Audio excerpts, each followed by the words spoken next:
We're gonna get started in a little bit. We just waiting on Hawk Von Dang. He in the back, probably kicking the shit out of a You cat. don't want it, don't touch that. There he go with his plastic couch. What is that? Yeah. Matter of fact, you want to come on camera real quick? Come here. Put down your food, fat face. Oh shit, fat face. Shout out to my little guy. Wait, you gotta get in the camera. Oh shit. Yeah, we got. Yo, look at that hairline, bro. We got wrestling MVP right here. Wrestling MVP. Let them know your weight division. I'm 118. Yeah. Okay. I played 4 times. I won all of them. 3 pins. Oh, play 4-1-4. It's a sweep. Yeah. Congratulations to my little man. Yeah, absolutely. Yeah, we ready. Yeah. What's going on, everyone? I'm Hawk Von Dang. I'm here with my brother, Mr. Get That Work, and we are the 10 Checkers. Yeah. Where's my drink? Where's his drink? That is the first thing he said right after the intro. That wasn't planned. That was on the spot. Yeah. This is organic. I literally got up before. As fuck. Yeah. Yo. Thank you. You got your drink? We ready? We good? Man, I mean, shit, man. I set it up right before I hit record, and then the record button get hit. What it is. Yeah, absolutely. But we always do everything organic here. We keep it real. So before we head over to boxing, let's keep it real with Jon Jones, man. What do you think? You got to give him the greatest of all time, or? Yeah, yo, before my favorite, my GOAT was Anderson Silva. Okay. And that's Anderson, fair. Yo, I always felt Anderson could beat him. Right. In their primes, I felt Anderson could take him. I don't feel that way no more. Yeah, I think he solidified it. Sometimes when you're so great, the Roy Jones effect, the Mayweather effect, you're so great, the fights are actually boring, and that's what happened last night. Yeah, I'm with you because I kind of felt that it was at least gonna go to the 3rd round. I thought it was at least gonna make it there, but didn't make it there. Jon Jones made quick work of him. 1 round submission, and I hear some people crying fixed fight. I don't think so. I think Jon Jones is he's that skillful of a fighter, and he mastered his technique. And I don't know if anybody could really mess with him. Now realistically, we got to touch on it. His legacy is always going to be a little tainted for some because of the PEDs and stuff like that. But, he keeps proving himself over and over and over again. So you got to give him credit. Hopefully we get to see the fight that everybody wants to see. Everybody's salivating for it. Francis Ngannou and Jon Jones. So hopefully Francis comes back. He gets a nice bag. They pay him whatever he wants to get paid because everybody would want to watch that fight. So, we'll see what's next. That's undoubtedly the fight I want to see after they talked about him and Stipe Miocic, or the way you pronounce his name. I do not want to see that next. I do not want to see that next. Mega fight.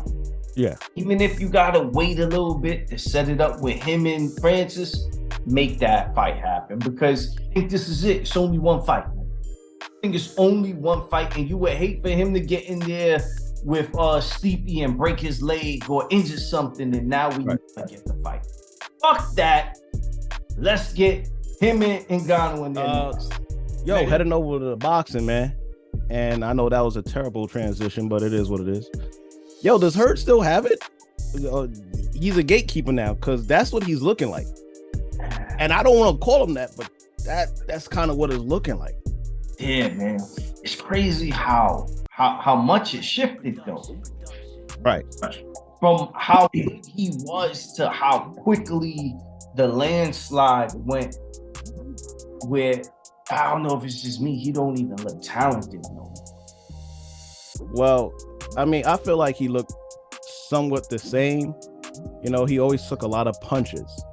He always took a lot of punches. That was his style, taking a lot of punches, but he always had something left in the tank. It doesn't look like he has anything left in the tank. He looked tired since maybe like the round 4 or 5. And I get it. He was out of the ring for a while. He had some personal stuff happen in his life with the passing of his father. I just don't think he got it no more. You know, that's one thing though, man.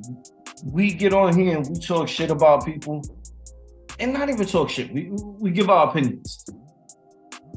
A lot of times, if you don't know what a person's going through outside of boxing, it's a hard sport to stay motivated in. It's a hard sport to even train, to spar with someone. Some people go really hard at sparring. So the fight at an elite world-class level and you're mentally not in it, and you're doing it for whatever reason, most of the time it's for a paycheck, those fighters tend to be gone way before the public really knows. And I think at this point, he's gone. I think he's gone. Not even gatekeeper, I think he's gone. Yeah. He had some stuff, like I said, happen in his life. Kind of sad. I mean, he's probably still going to fight because, not for nothing, Al Heyman is pretty good at, making sure everybody gets paid fairly. But I don't know how much more he has left, Main event, man, what did you think? Oh, shit. First I want to talk about the scoring. And they said it was a wide scoring. And honestly, I don't give a shit about Magsayo, man. Fuck that. He didn't deserve the win. I don't care. Good. Fuck that. Good for him. Good for him. I don't know what it is. I don't know what it is, man, but he deserved the win. He was crying about it afterwards, complaining. I was like, good for you, bitch. I don't care. Good. He didn't deserve the win. Figueroa, I like Figueroa. His accuracy wasn't as good as it usually is because he kind of threw less punches. But Magsayo was holding the whole fight, putting his head down, leaning into him. He was annoying. The entire fight, he was annoying. So I'm glad he lost. He didn't deserve the victory against Russell. He didn't deserve that. Russell beat him with one arm. He deserved to lose. He deserved to lose. Yeah, I gotta disagree about that one, though. Nah, man. Nah. I'm not Willow. That's his fucking skill, man. It's Margarito, Paul Williams, like where they just keep coming forward and eventually crush your dreams. I thought he lost the last 4 rounds plus the point deduction. So regardless of what it was, I thought he lost. And it looked at times, not that he was hurt, but mentally worn out and drained, and fall in the 10th round. I think he fell like 3 times, and they replay it and go, "Oh, it wasn't a punch." No, it was the punches and his will being tired. So again, I was a little, after when I saw the video of him complaining and him and his manager going off, his manager was sounding off, bro. Sound off all you want. Everyone, he was like a bitch. He was like, "Yo, they switched the judges, they switched the ring card girls." He just started screaming on everyone. But he lost. It doesn't matter. And I know how upset it must be when you think you're in a fight and they say some outrageous shit like you only won 1 or 2 rounds. Is crazy. Nah, not outrageous. That was accurate. That was accurate as fuck. That's what that was. No, man. How do you feel about Showtime's card? Because they showed a nice calendar. They showed a nice calendar what they have for the first half of the year, and it looked exciting. Looked all right. What fight are you excited for besides Tank and Garcia? Because we already know, but besides Tank and Garcia, what's the name that you was just like, I can't wait to see this guy get back in the ring? I'm not saying this just because he reposted our shit, but thank you for doing so. Caleb Plant and David Benavidez. That's what I'm most excited about. I think right now my mind is still trying to wrap its head around on Terrence Crawford and Errol Spence. I think that's the next biggest fight just because of all the outside stuff getting involved. Right. That's what I'm kind of, and it don't hurt that he reposted our shit. Thank you, brother. Yeah. I think that's gonna be a good fight. And like I said, man, I think most people are picking Benavidez, but honestly, Cato Plant, his energy, man, is just hitting different, and he's selling me on it, man. He absolutely is selling me on it. I'm not saying that I don't think he can't win at all. I just feel like it's going to be an uphill battle, and Benavidez never really showed a weak chin. Neither guy showed a weak chin, realistically, but, you know, sometimes Benavidez just seems like he just overpowers people, you know, with his size. And Cato Plant has a mountain to climb, but he seems extremely confident, and it's making me, you know, he's selling me on it. He's selling me. David Benavidez, almost like Figueroa, has an ability to break people's will. Yeah. With a weird version of boxing, but pressure boxing and rapid punches and tough out. That's where this fight is interesting. Is he going to be able to break that will of Caleb Plant? That's the fight right there. Yeah. Yeah. Anyway, man, you got anything else, man? Nah, man. Hey, guys, just make sure you tune into us next week. Next week, we got Tony Harrison against Tim Tszyu. So, you know, maybe some people are excited for that fight, unlike Hawk, but, you know, it's going to be a competitive match. It's going to be a competitive matchup. Oh, no. Oh, shit. Oh, no. No. Harrison's a good boxer. If Tszyu could win more than 3 rounds, I'll be surprised. Well, again, I want Tszyu to win only because I want to see him and Charlo. I don't want to see Harrison and Charlo 3. Oh, that shouldn't happen at all. That's the only reason why. But if I'm a betting man, I'm going with Harrison. Yeah, man. Well, all right, Playboy. I guess that's it, man. Yeah, my brother. Another one in the books. Later, man. Sure, we just gonna flow right into it, man. Because honestly, I'm not even surprised. I'm not surprised at all. Adrian Broner. It's Adrian Broner. So whatever his name is involved, I know it's gonna be something. So 2 people pulled out the fight.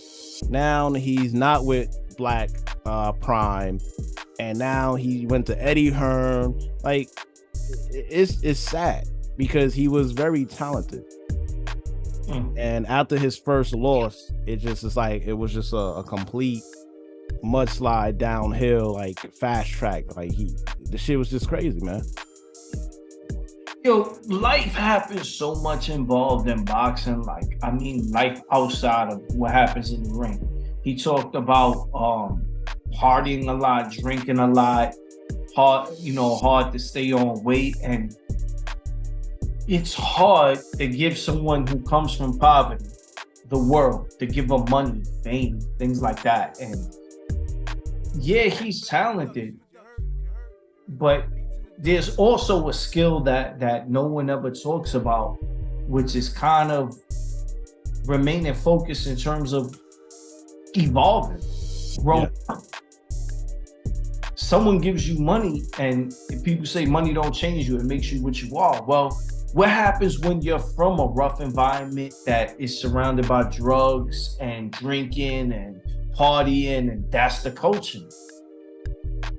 It takes a real different person to evolve and be disciplined and start changing your mindset, saving money. You know, we talk about this all the time. A lot of boxers are broke. Yeah. So Adrian Broner spoke about it one time where someone mentioned him being a disappointment. He was like, yo, I won titles, you know, how am I a disappointment? And kind of went at it with the reporter. And in that respect, I get it. But when you look at him, it's hard not to feel like someone who didn't evolve and is wasted talent, man. Right. But what I'm wondering, what was the beef behind the BLK, the Black Prom thing? Was it tickets weren't selling? I don't know the backstory. Was it really his fault, or could it have just been that they overpaid them? Oh yeah, I definitely think that, you know, because granted he does have a name. He's not he's not particularly relevant in the state of boxing right now, currently.